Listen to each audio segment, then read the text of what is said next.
আজকে আমার বাংলাদেশের প্রথম দিন। আমি আখাউড়া রেলওয়ে স্টেশন থেকে ঢাকাতে এসে নামার পরে আমি যে রেলটাতে আসছিলাম সেই রেলের পরিবেশটা একটু আপনাদেরকে দেখানোর চেষ্টা করব। দেখেন রেলের পরিবেশ, এখানে অনেক পরিমাণের ভিড়। আর আমাদের ইন্ডিয়ার মতো এখানকার রেলের পরিবহন ব্যবস্থা এমনটা নয়। দেখেন রেলের উপর দিয়ে মানুষ হাঁটাহাঁটি করছে।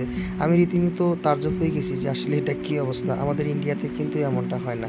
দেখেন রেলের ইঞ্জিনের উপর দিয়ে, রেলের দরজাগুলো দিয়ে মানুষ ঝুলছে, আর রেলের উপর দিয়ে মানুষ হাঁটাহাঁটি করছে। কিন্তু আমাদের ইন্ডিয়াতে এমনটা কখনোই হবে না। প্ল্যাটফর্মের ভিতরের দৃশ্য দেখানোর পর আমি একটু বাইরে আসলাম। এখানে দেখেন ঢাকা বিমানবন্দর রেলওয়ে স্টেশন।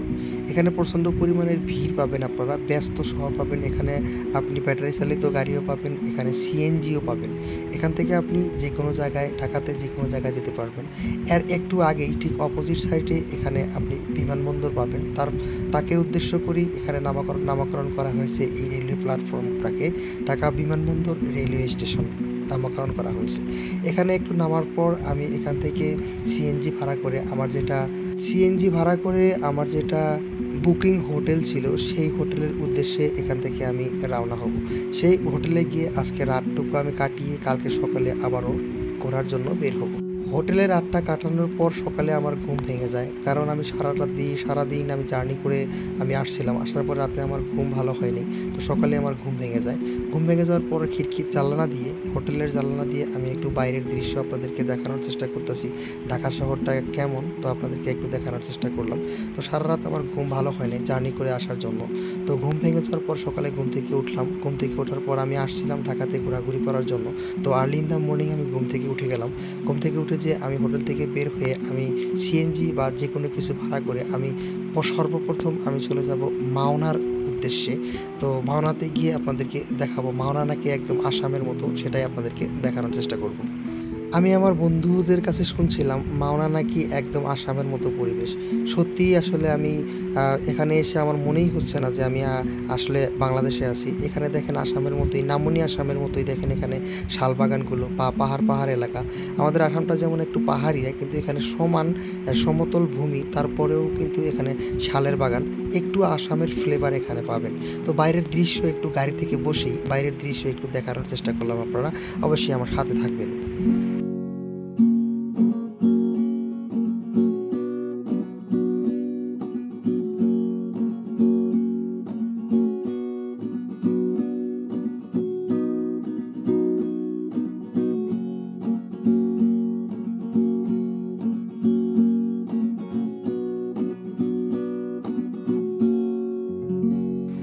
তো গাড়িতে বসেই আমি মাওনার প্রাকৃতিক দৃশ্যগুলো উপভোগ করলাম। আর একবারও মনে হচ্ছিল না যে আমি আসাম থেকে আসলে বাংলাদেশে আসছি। পরিবেশটা একদমই আসামের মতো ছিল, আর বাগানগুলো একদম সেম নামনি আসামের মতো, যেভাবে শালের বাগান এমনই ছিল।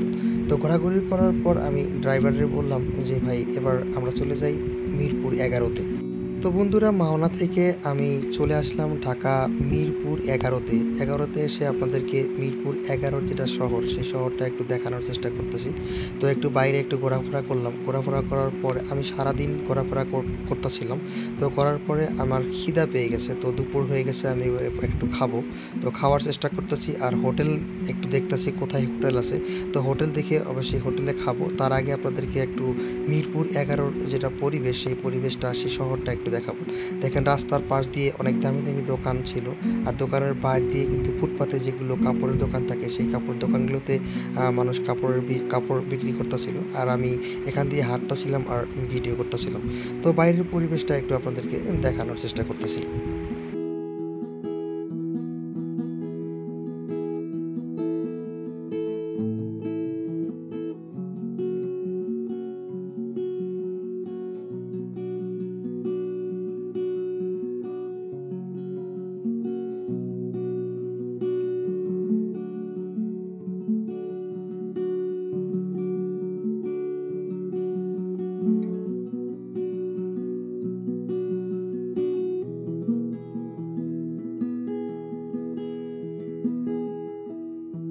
তো মিরপুর 11 শহরটা ঘোরাঘুরি করার পর অবশেষে আমি হোটেল পেয়ে গেলাম। হোটেলে বসে আমার খাওয়া দাওয়া সেরে নিলাম।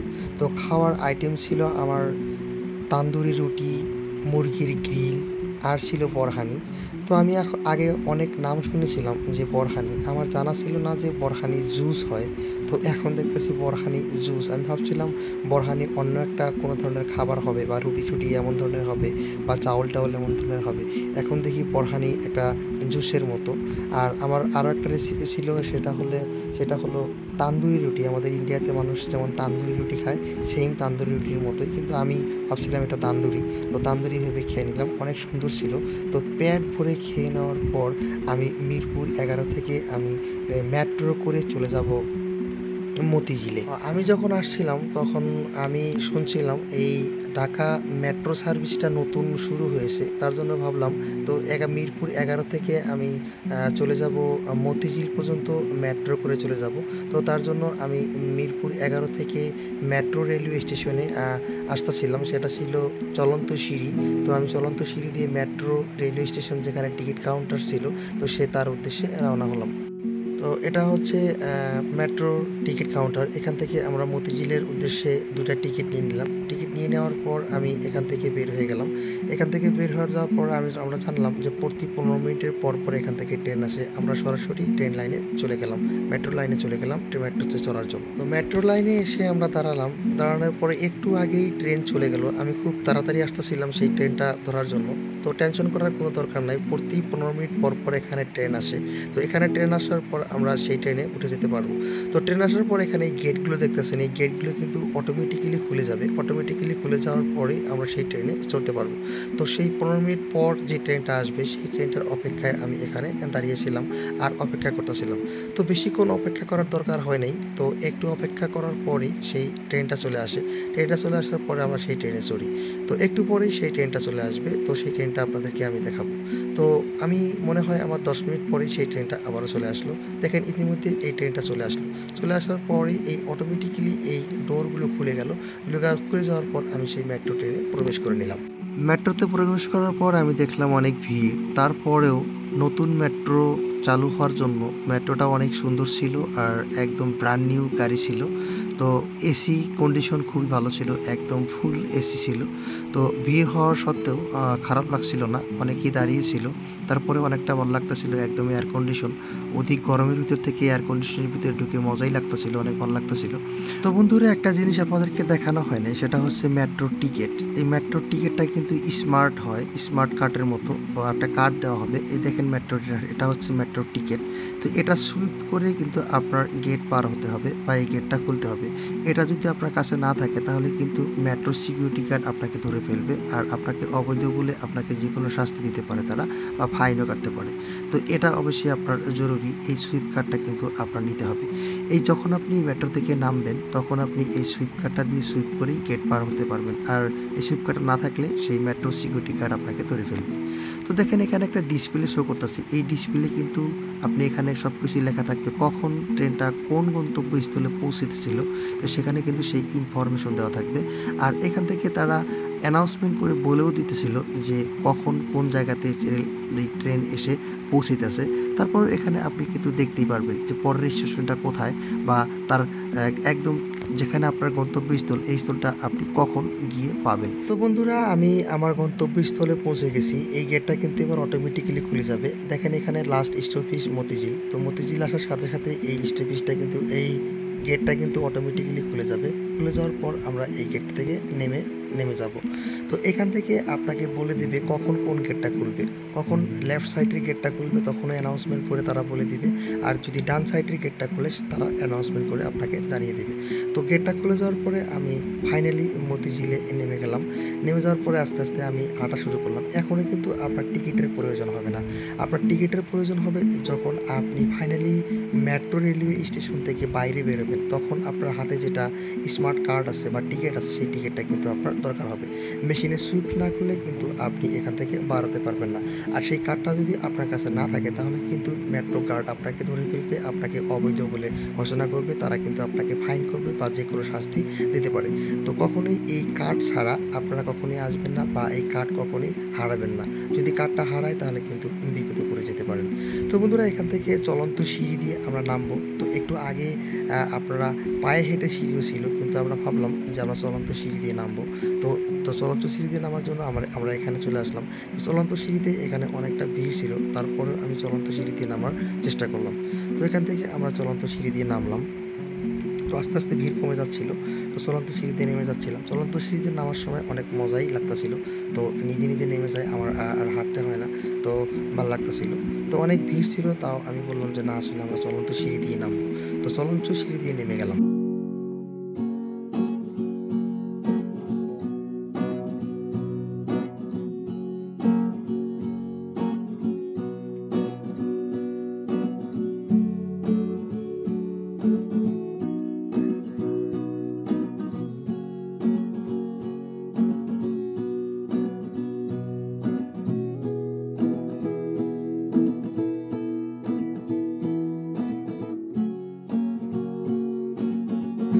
চলন্ত সিঁড়ি দিয়ে নামার পরে একটু এগিয়ে আসলাম। এগিয়ে আসার পরে সবাই যাইতেছিল, তো তাদের পিছনে পিছনে যাইতেছিলাম।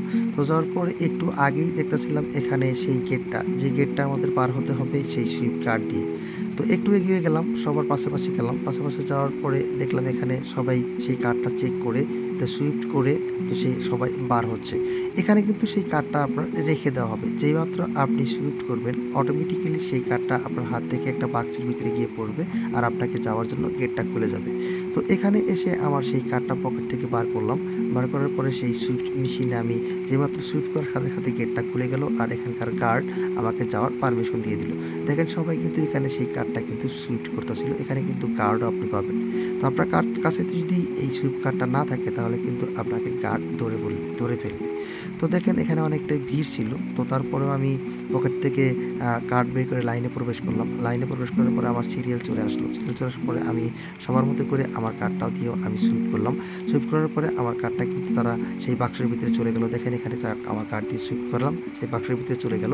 তারপরে এই গেটটা খুলে যাওয়ার পর আমি ফাইনালি মেট্রো রেলওয়ে স্টেশন থেকে বাইরে বেরোনোর পারমিশন পেয়ে গেলাম। বাইরে বেরোনোর পারমিশন পাওয়ার পর আমি সরাসরি বাইরে বেরোনো শুরু করে দিলাম।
তো বন্ধুরা, আমি ফাইনালি বাইরে প্রবেশ করে ফেলেছি। বাইরের পরিবেশ ঢাকা মতিঝিলের একটু ভিডিওতে ধারণ করার চেষ্টা করতেছিলাম। তো বন্ধুরা, রাত হয়ে গেছিল, তারপরেও একটু চেষ্টা করি বাইরের পরিবেশটা আপনাদের সামনে তুলে ধরার জন্য।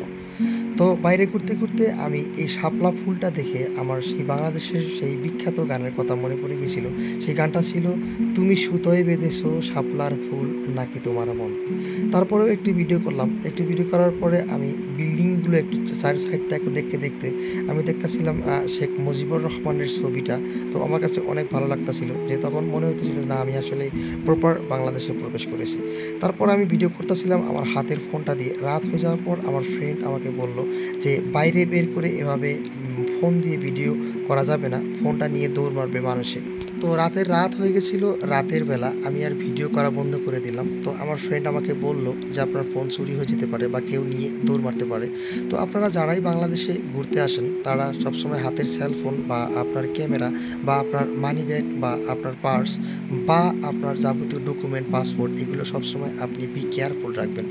এখানে কিন্তু সব কিছুই সম্ভব। এখানে কিন্তু সবই একটু কেয়ারফুল না থাকলে আপনার চুরি হতে পারে বা ছিনতাই হতে পারে।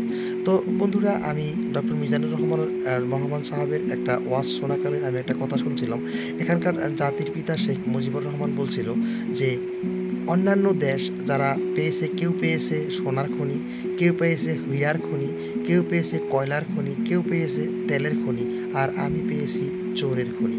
তো এখানে যারাই ঘুরতে আসবেন তারাই একটু বি কেয়ারফুল থাকবেন। আল্লাহ হাফেজ, ভালো থাকবেন।